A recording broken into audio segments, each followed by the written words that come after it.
Amen. Okay, maraming salamat sa Panginoon sa pagkakataong pinagkaloob sa atin sa patuloy nating pag-aaral sa aklat po ng Efeso.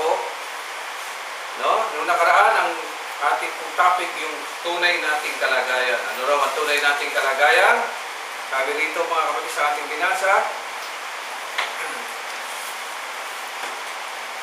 nooy unay patay na kayo dahil sa inyong pagsuway at mga kasalanan. Bigat, ano? Bakit daw? Kasi sinunod ninyo ang masamang takbo ng sanlibutan ito at nagpailalim kayo sa prinsipe. Talagang ang takbo ng sanlibutan ito, no? Biblically, sinasabi na yan noon pa, 2,000 years ago, mahigit na. Hindi maganda ang takbo ng sanlibutan ito at nararamdaman natin hanggang ngayon yan, no? Doon sa mga napabalitaan natin, doon sa mga napapanood natin, na higit sa social media sa ngayon, patayan dito, patayan doon, saksakan dito, saksakan doon. Ay, talaga naman po, nakalulungkot ang mga pangyayari. Ganun pa man, tayo po ay patuloy na pinapaalalahanan ng Panginoon na, okay, mula tayo sa kamatayan, pero ang gaantay sa atin ay buhay na walang hanggan. Sa pagpapatuloy nito, samahan niyo ako muli sa isang panalangin, dakilang Diyos. Maraming salamat po sa pagkakataong pinagkaloob niyo sa amin at kami po ay nagpapasalamat sapagkat muli, narito po kami upang sama-sama bilang magkakapatid sa pananampalataya at na sama-sama po ngayon makikinig ng iyong mensahe, ng iyong mga salita siyang aming maging kalakasan ng buhay. Tubayan po ninyo ako bilang pangalan lamang, kalooban po ninyo kaming lahat, ng knowledge and better understanding ng iyong mga salita upang ito'y magpapatibay sa amin, upang lalo po namin masunod ang iyong buong kalooban at mapagtagumpayan ng lahat ng mga pagsubok ng sanlibutan ito at masunod ang iyong kalooban nga sa magitan ng aming pananalig at pananampalataya. In Jesus' name, Amen and Amen. Doon, pinaliwanag ko rin na yung pangalawang puntos doon, yung hindi tayo, sabi, kaya alalahanin ninyo ang dating kalagayan, kayong pinanganak na mga hintil at tinatawag na dito ni. So dito mga kapatid, tinalakay natin ng makaraan yung tunay na kalagayan, no? Na di katulad ng iba, Adoniros, di katulad ng iba, ay excuse me, tabingi yan, tabingi. Tabingi, yung paa, lipat tayo. Ilos mo sana muna. Hindi tabingi yung yung camera ang tabingi. Hindi pa tayo paa niya, nagalaw. Kaya nung yung paa tayo, iulat mo. Antay yung kanina, yan. Tabingi pa rin. Nakapos yan? Pus mo. Hindi mo na lang ulit. Pwede, magandang umaga. Nung nakaraan po, ating pong niliwanag ang tunay nating kalagayan, no? At ito, patuloy nating pinaunawa na muna talaga, hindi naman po talaga tayo ang bayan ng ating Panginoong Diyos. Meron pong pinanggalingan yan at dapat na matutunan natin, mapaliwanagan. Sabi rito, kaya sa verse 11, kaya't alalahanin ninyo ang inyong dating kalagayan. Ano ang dating kalagayan? Kayo'y ipinanganak ng mga hintil at tinatawag na dito. Sabi sa English dyan, Teng, ano sabi? Kaya basa mo natin. Therefore remember that ye being in time past Gentiles in the flesh, who are called uncircumcised by that which is Gentiles in the flesh. Okay. Kasi mga taga-Efeso ang inaano, hindi naman mga Hudyo ang kausap dito. At makikita natin dito na, yan, sabi rito na, remember that being in time past Gentiles in the flesh. Yan eh. Hindi sa atin nagmula yun, lalo bilang Pilipino. Kasi marami sa bansa natin nagsasabi, kung sila yung anointing ng Panginoong Diyos. Naku, kung tayo maniniwala dyan. Sabi kasi ng Panginoon din, nung siya'y buhay pa, sa huling araw talaga, nagkakaroon ng false prophet, no? False teachers, lahat na lang ng false apostles, false teaching, nandiyan po lahat yan. Wala pong, sa last days po kasi ang pinakahuli na talaga ay ang Panginoong Jesucristo. Sila Paul, sila yung mga apostol, sila po ay mga lingkod na nagpatuloy lamang. Pero yung mensahe po, hindi na po yan pwedeng baguhin. Yun na po yun. At dito pinapaliwanag ni Paul, sabi niya, verse 12, alalahanin ninyo ng panahong yun, hiwalay kayo kay Kristo. Ayan ha, hindi kabilang sa bayang Israel. Tatlo yan eh. 1, hiwalay kay Kristo. Number 2, hindi kabilang sa bayang Israel. And number 3, hindi saklaw na mga tipong nasasalig sa mga pangako ng Diyos. May number 4 pa. Nooy nabubuhay kayong walang pag-asa. At number 6, walang Diyos. So yung kalagayan talaga nung ulitin natin yun. Maganda yun. Alalahanin ninyo na nung panahon yun, hiwalay kayo kay Kristo. Kasi wala namang Kristo po ang hintil. Number 2, hindi kabilang sa bayang Israel. At hindi man tayo Israelita. Number 3, di saklaw ng mga tipang nasasalig sa mga pangako ng Diyos. Number 4, nooy nabubuhay kayong walang pag-asa at panguli, walang Diyos. So wish-wish lang pala nung araw, At sumamba ka sa Panginoon, sinasabing mo may Diyos, pero wala po palang bisaya. Sapagkat ang hintil, mahalaga po kasi yung pagtipan ng Diyos sa atin. Para pag-aasawa rin yun, no? Ang pag-aasawa, hindi pwedeng tawagin asawa kung wala kayong covenant partnership. Tandaan po natin, hindi yung portrait nagsama kayo, mag-asawa na kayo, portrait binasbasan kayo ng kusino. At hanggat wala po ang Diyos diyan, will not be considered as marriage. Kasi may covenant talaga, may pinagsusumpaan yan. Merong pag-uugnay na dapat na natunay ang Panginoon Diyos. Ganun din po sa church. No? Ang church po natin sa kasalukuyan ay hindi po yan hiwalay sa church noong unang panahon. Naintindihan po ninyo? Kung ano yung church noong una, dapat nagpapatuloy lang po hanggang sa panahon natin. Kailan nung First World War, ito nga sinasabi ng Panginoon, pag magkakaroon ng mga digmaan, susulpot po dyan mga false prophet, false teacher. Kaya noong 1914, yun yung unang digmaang pandaigdig, doon po nagsulputan ang mga iba't ibang denomination. Doon na sa salitang denomination, pagkakabuklod-buklod, hindi na po tama sa church yun. Kasi ang church, isa na po talaga dapat. Wala nagkaiwa-iwalay. Nandun na nga yung mga iba. 1914, nagsimula ang Iglesia ni Cristo. 1914, nagsimula ang Mormon. 1914, nagsimula ang Saksi ni Jehovah. At kung ano na pa napakarami yan mga, bakit nagkaganon? Wala, lahat ng angkinan na sila po ang tinawag ng Panginoon Diyos. Ito, pinapaliwanag, hindi po. Nauna po ang mga Israelita, tapos munod po tayo. Amen? Wala po sa atin ang tipan, nasa kanila. Amen? Pag wala kang tipan, tulad ng pag-asawa, wala ka rin Diyos. Ito maliwanag. Pero sabi nga rito, ngunit ngayon. So may dalawang phase. Noon at ngayon. Ano yung ngayon? Ngunit ngayon, dahil sa inyong pakikipag-isa kay Kristo Jesus, kayong dating nasa malayo, yan, ay nailapit sa pamamagitan ng kanyang kamatayan. Napakaganda naman no? Kung hindi pa namatay ang Panginoon sa Kristo, wala pong pag-asa ang mga hindi. Kaya po tayo ay nakabase sa kamatayan ng Panginoong Kristo. Now, dapat niyong intindihin, mga kapatid, na ang kamatayan ito, nabanggit ko na, kapag ang isang Bisaya ay namatay, anong ibig sabihin? Wala nang kaligtasan, namatay. Amen. Ang pagkakaiba ng Panginoon Kristo, namatay nga siya, bilang pagtubo sa ating mga salam, pero muli siyang nabuhay. Magkadugtong po yan. Ano po? Kasi karamihan sa tao noon, mamamatay, wala, napatay na talaga. Pero ang Panginoon Kristo nagpasimula ng namatay ang isang tao, pwede palang muling mabuhay.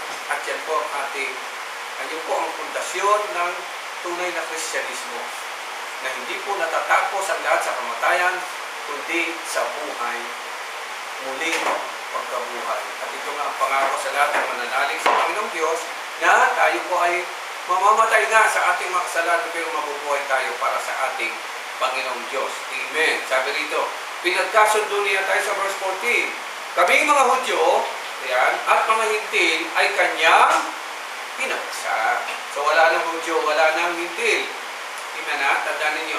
Sa pamagitan ng kanyang katawan, ito na, pinawi niya ang alitan na parang pader na naghihiwalay sa atin.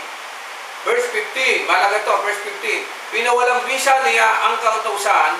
Okay, ha? Wala na pong bisa yung commandments yan. Pinawalang bisa niya ang kautusan, pawang mga utos at tuntunin upang pag-isahin sa kanya ang dalawang bayan at maghari ang kapayapaan. Naintindihan ninyo yung mga kapatid? Yung mga utos-utos dati sa Old Testament, wala na po yun. Amen. Dahil yun talaga, ang mga utos na yan ay para sa mga Hudyo lang. Hindi po yan sa lahat. Ngayon ang tanong, susundin po ba natin? Siyempre hindi na. Wala na nga eh. Wala nang utos eh. Wala nang utos na sumasasakop sa bawat isa sa ating. Ayan. Naintindihan po ninyo mga kapatid? Although nandiyan yan yung po ang naging basic foundation ng pananampalataya. Kasi galing din po yan kay Abraham. Amen. Kasi nga naman, kung ikaw ay may pananalig na, yung lahat ng nasa utos, nawawala ng kapangyarihan sa iyo. Amen, ha? Hindi binabaliwala yung, katulad ng tempo, hindi po yung binabaliwala, nandyan po yan. Pero wala na po itong, ano sa'yo kasi, hindi mo naman siya nilalabag. Walang power, ang power ng kautusan ay para lamang sa mga taong lumalabag dito. Ay, intindihan po ninyo, ha? Huwag ninyo ma-misinterpret naman yan. Sa pamamagitan ng kanyang kamatayan sa krus, winakasan niya ang alitan ng dalawang bayan. Kapwa pinanumbalik sa Diyos at pinagbuklod sa iisang katawan. Naparito si Kristo at verse 17, naparito si Kristo at ipinangaral sa lahat ang mabuting balita ng kapayapaan sa inyong mga hintil na malayo sa Diyos at sa mga Hudyo na malapit sa Kanya. Yan ang dahil kay Kristo, tayo'y kapwa makakalapit sa Ama sa pamamagitan ng Espiritu. Verse 9, okay. Ayan, masulat na po dyan. Now, babalik tayo doon sa nilaktawan natin ito, sabi natin, upang pag-usapan muna nito at ang verse 4. Ngayon sa verse 4, babalik po tayo ang sabi rito. Ito na nga yung tamang pagkaunawa rito. Subalit napakasagana ang habag ng Diyos. By grace, ha? Habag na ng Diyos. Ginawa lahat ito ng Diyos, namatay sa krus, tinanggal ang pader ng pagkakahiwalay, dahil saan? Habag ng Diyos. Wala tayong kinalaman dito, walang kinalaman ng Hudyo. When we talk about God's grace, siya lang po ang may kinalaman dito. Walang kinalaman ang natapos natin, ang katayuan natin. Wala po yan. Amen. The solely belongs to the Lord. Subalit napakasagana ang habag ng Diyos at napakadakila ang pag-ibig na iniukod niya sa atin. Tayo'y binuhay niya kay Kristo.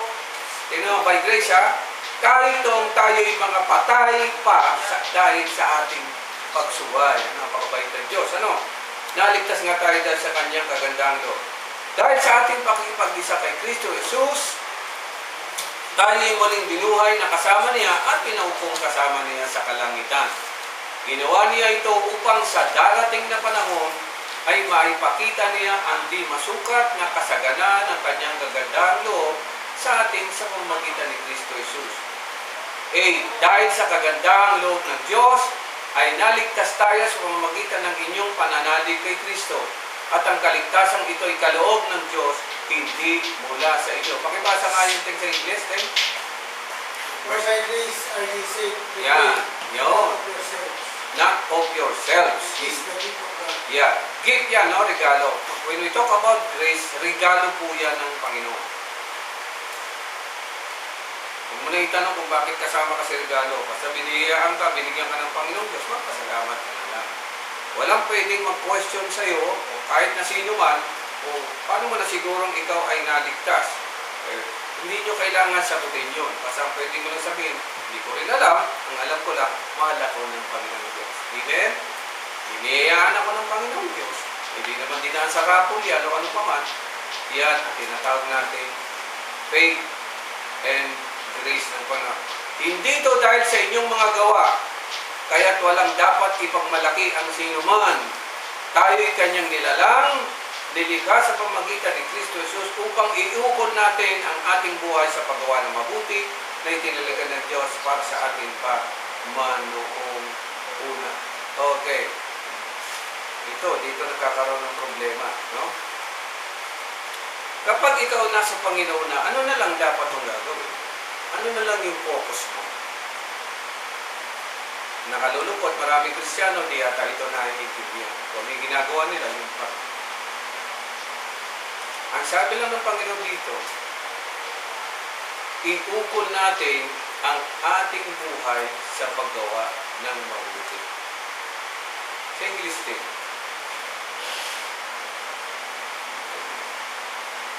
Ano sa English daw yan? For we are His workmanship, created in Christ Jesus unto good works, which God hath before ordained that we should walk in them. Yun. Verse 10. Tayo, workmanship na tayo, created in Christ. Now, makikita nyo rito mga kapatid, may dalawa kasing Adan, no? Yung unang Adan, talaga yung created ng Diyos yun sa pamamagitan ng kanyang kamay. Amen. Hindi po ba nagkaroon ng problema, nagkamali, nagkasala? So, yung creation ng Diyos na yun ay nadumisan. Kasi nagkasala kasi unang Adan. So, kinakailangan ng recreation na tinatawag. Amen. Yun yung John chapter 3 verse 3, except a man be born again, be born from above. Kasi yung unang tao, we are being born dito mismo sa daigdig, di ba? Dito sa daigdig ginawa yung unang tao sa pamamagitan ng lupa.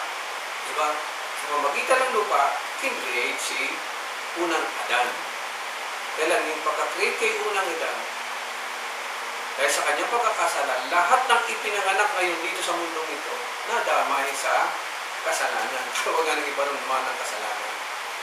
So habang ang lahat ay nabubuhay, na nakadugtong sa unang Adan, ay magkakasala at magkakasala na. So anong solusyon? Being born again. Yung salitang again doon, hindi ibig sabihin pangalawang beses. Isang beses naman tayo. Born from above. Naintindihan nyo, ante yun? Pag sinabing born from above, magkahanap ka ngayon ng ipinanganak galing doon sa taas. At isa lang naman ang galing doon sa taas. Sino yun? Ang Panginoong Hesus Kristo. Bumaba. Kaya we are born in Christ Jesus na. Born from above na. Ando na yun. Pag gano'n na mga kapatid, nag-iiba ngayon ang takbo ng buhay ng tao. Kasi yung unang Adan, saan siya nabuhay? May dalawang bagay lang naman na sinabi, mabuti at masama. Good and evil. Now, yung meaning ng good and evil sa original ay kakaiba sa definition natin ng good and evil sa sanlibutan ito. Ang good sa sanlibutan ito ay yung okay lang sa'yo. Yung hindi okay tawag natin masama. Diba? Like for example, sa pagkain na lang, lahat po yung kinakain. Pero bakit maririnig mo? Kaya mo kainin yan. Makasasama. Pagkain yun eh. Bakit makasasama? Tama? Naintindihan niyo natin, di ba? Makasasama. Pero sa ibang tao, yung pagkain nyo, makakabuti. Ano yung pagkain po yun?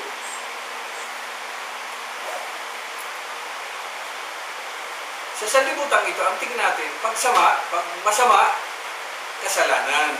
Tama? Yun ang tingin natin. Pag mabuti, sa Diyos. Pero sa original, it is just two sides in the opposite direction. Pag hindi mabuti, masama. Pag hindi masama, mabuti. Kasi nga, iba definition ng sanlibutan dyan eh. Sa Diyos, sabi nga ng Diyos kay Adan, huwag mong kanin yung prutas. Pag kinain mo yan, malalaman mo ang mabuti at masama. Magkakaroon ng the knowledge of good and evil. Hindi mo kailangan yung knowledge ng evil kasi hindi mo na kailangan yun. Kasi God is evil ba ang Diyos? Hindi. God is good lang. Sino lang ang may evil side? Sino lang ang good and evil? Si Satanas lang po yun. Hindi lang po evil si Satanas. Meron din po siyang good. Kaya nga nalilinlang ka eh. Mabuti pa pag good lang, wala kang choice. Sa Diyos talaga ito. Kaya pag good and evil, nakapatay ka. Mayroon yung may end eh. End. Mabuti lang sa Diyos. Ang sa demonyo, may mabuti at masama. Yung mabuti, minsan, tingin mo, mayroong mabuti na masamang epekto. Mayroong masama na mabuti naman ang epekto. Tama? Sabi ng hold upper. Ang masama sa kanya, mabuti sa kanya. Pag naka-hold up siya, mabuti yun. May pera siya. Hindi nga maganda yung dating eh. Meron naman, ikaw, kumain ka ng lechon, high blood ka, mabuti yun. Pero ang epekto, masama.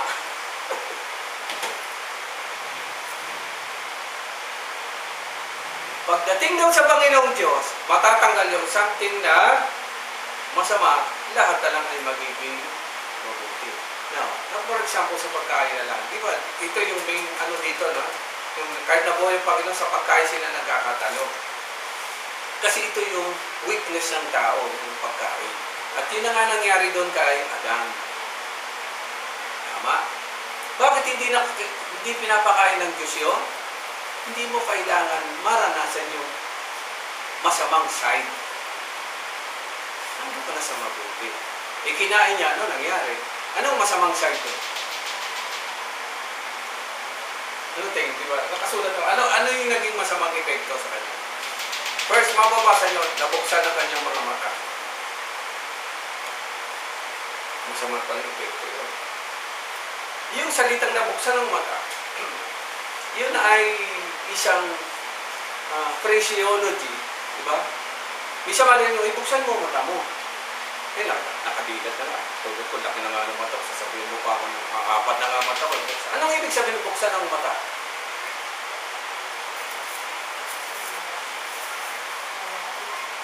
Ano? Hindi, bilang ano na, di ba? Alam niyo yun eh, taning nga gaya, nabuksan yung mata eh.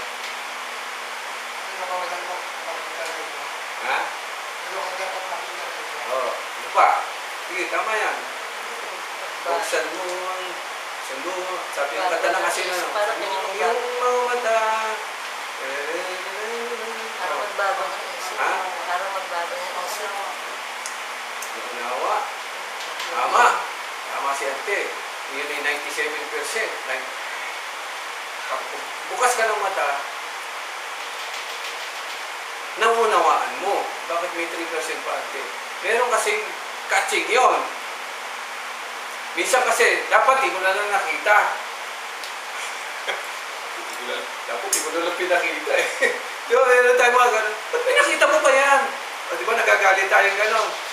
Nagbukas ng tuloy ang aking mga mata. Ibig sabihin, hindi nakabuti yun. Pinakita mo pa eh. Amen? Oh.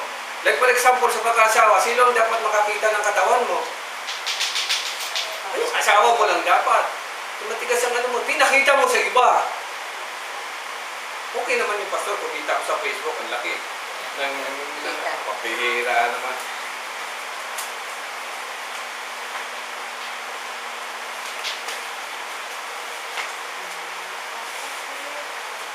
Nung nabuksan ang mata ni Adan, yung mga walang kinalaman, no, sa kanyang pagiging tao, tama yung pangunawa, Ante, yun ang ibig sabihin ng, ay hindi na po naging blessing. Hindi niya kailangan niya. In fact, kapag may mga bagay na nakita mo, ano nangyayari? Na hindi mo naman dapat makita, nagiging problema ito. Gumugulo sa iyong isipan. At doon nangyayari yung evil side na tinatawag. Sabi dito, mga kapatid, kinakailangan mong ipanganak na muli galing sa itaas nang sa ganun yung mga bagay na hindi makalangit, huwag mo lang tignan. Amen. Practically speaking, ito na. Kristiyano na po tayo. Kristiyano na po tayo. Hindi ba? Nung tayo nagsisi na at tumalikod sa lahat ng pinagagawa natin sa sanlibutan ito, pinatawad tayo ng Panginoon. Amen. Pero, aminin natin, nakikita pa rin natin yung dati nating buhay sa kasalukuyan sa sanlibutan ito. Tama? Nakikita pa rin natin. Ano ginagawa natin? Binubuksan pa ba natin ang mata para sa kanila? Hindi na. Nakikita mo. Nakikita mo. Nakikita mo yung magnanakaw na lurukot, diba, nagnanakaw. Nakikita mo may isa yung pumapatay ng gano'n. Nakikita mo sa media. Pero anong pasok sa isip mo? Wala nang epekto ito ngayon. Amen? Kahit minsan, nakikita mo na ang galaw ng daigdig nito masama ang dating. Amen? Nakikita mo. Pero dapat nga, sabi ng Panginoon, nakikita mo yung, sige, mansanas ko. Nakikita mo yung sanas. Tingnan mo lang. Huwag mo kain. Nandiyan na yan. Tayo mga Kristiyano, kahit ganito tayo, ang paligid natin kakaiba, nakikita naman natin. May mga manturugas dyan, may mga ano dyan. Kinakailangan mo bang gawin yun? Kasi matutulad ka lang kay Adan na kapag ginawa mo yun, patutunguhan mo rin ay kamatayan. Minsan nakakalungkot din pag nag-a-analyze din ako bilang pastor. Pero mo, naglilingkod ka na sa Panginoon, anong ginagawa mo?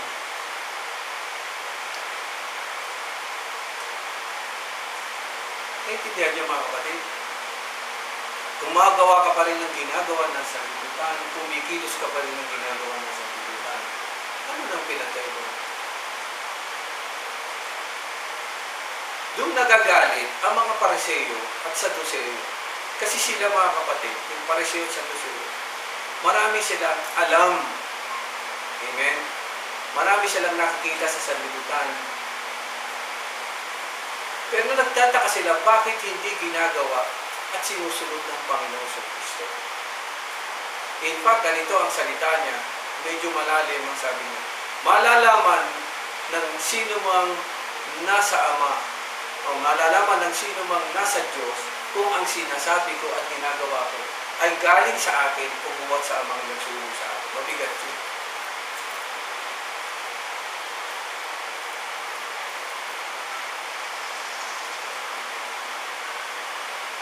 Tayo, nabubuhay tayo ngayon sa daigdig nito. Kapitbahay natin, kasama natin sa kusina, sa eskwela. Hindi katulad natin yan sila, di ba? Magkakaiba tayo ng lalo sa pananampalataya. So, nakikita mo yung ginagawa nila, nakikita nila yung ginagawa mo. Nakikita nila yung difference nila. At minsan, pag nakita ka nila, na ginagawa mo ay sa kabutihan dahil yun yung tinuturo ng Panginoon at sila'y gumagawa ng masama, ano nagiging epekto? Nakikita mo sila, amen? Ano, nagkakaroon sila ng guilty feeling. Automatic yun. Kahit hindi mo na sila sawayin, makita ka lang nila, wala na. Alam nila ang pagkakaiba ng good and evil.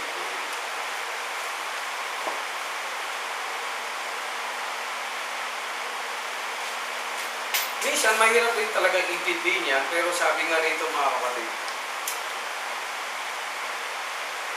dirito.